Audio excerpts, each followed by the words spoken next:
حوالے سے دیکھیں جو یہ ظلم اور تشدد کر رہے ہیں، قوانین کی دھجیاں اڑائی ہوئی ہیں،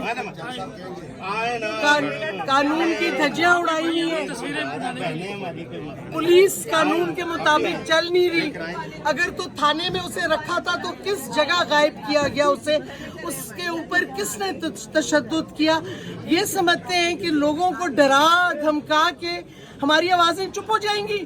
سن لو رانا ثناء اللہ، تم جو مرضی کر لو، تم ہارو گے، تم ہمیں چپ نہیں کرا سکو گے۔ بے عزت ہو کے جوتے کھا کے قوم سے واپس اپنے فیصلہ آباد جاؤ گے، جنہوں تمہیں لوگ اور جوتے ماریں گے۔ تو اس واسطے ہمیں چپ نہیں کرا سکتے، اور اپنی پولیس کو کہو تشدد بند کرے شہریوں پہ اور پی ٹی آئی پہ خاص طور پہ۔